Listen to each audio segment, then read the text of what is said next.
大家好，欢迎回到我的频道。今天我们要来聊一个充满怀旧和热血的主题——街机。无论你是从小在电玩长大的老玩家，还是被现代手游养大的新玩家，这支影片绝对会让你重新认识这些大型电玩的传奇故事。准备好了吗？那我们按下 Start 键，进入时光隧道吧。所谓街机，就是放在游乐场、便利商店门口投币就可以玩的游戏机台。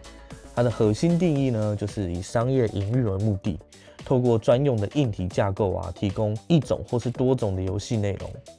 那它的软体设计呢，就是短时高强度，然后吸引玩家持续的投币。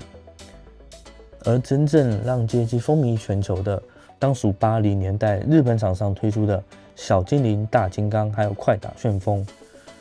当时台湾引进后全盛时期，光是台北就有3万多家的电玩店，放学排队抢机台，那是家常便饭啦。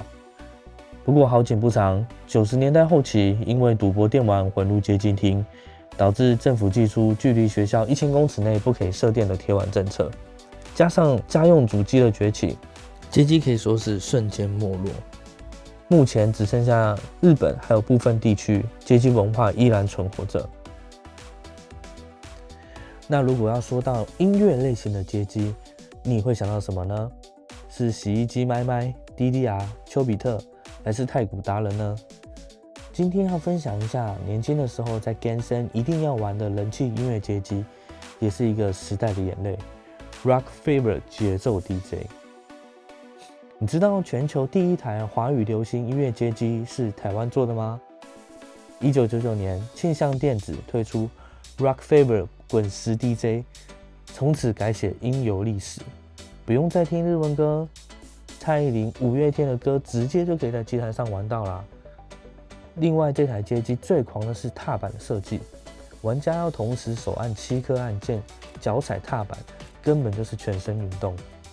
不过我小时候印象，大多叫它节奏 DJ 啦，但是实际在查资料的时候，发现它正式名字应该就真的是要叫 Rock Fever 或是滚石 DJ。那经过网络上的资料确认之后，最新的应该就是5代这个版本。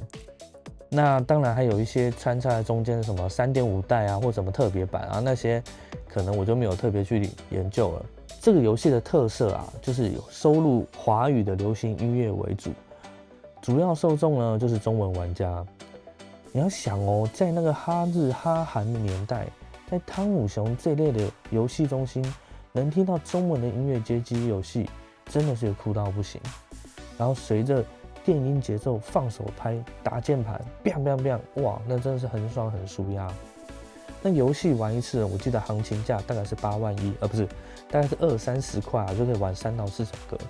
那会依照你选的难度而定游戏里面我记得是有区分初级、中级、高级，然后还有一些什么主曲什么不过各地区可能会有不同如果有错误的部分请在留言区纠正我一下那我的印象中最红的就是3代、3.5代或4代。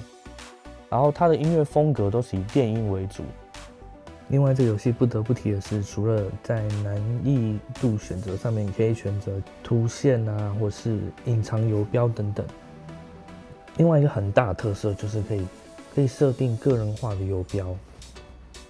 我记得它有超多游标可以选那常见的有什么太极BNW 和宾士脚丫熊猫、飞天小女警。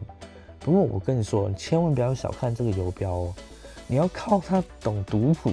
如果手练度不够，你会马上没有办法驾驭，直接死掉。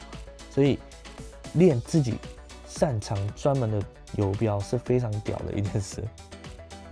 在收集了这些资料之后，发现其实台湾有很多的创意，也有很多的机会可以在游戏这方面打败日韩或是中国。那现在要讲到街机的话，可能想到会是宝可梦，还有夹娃娃机。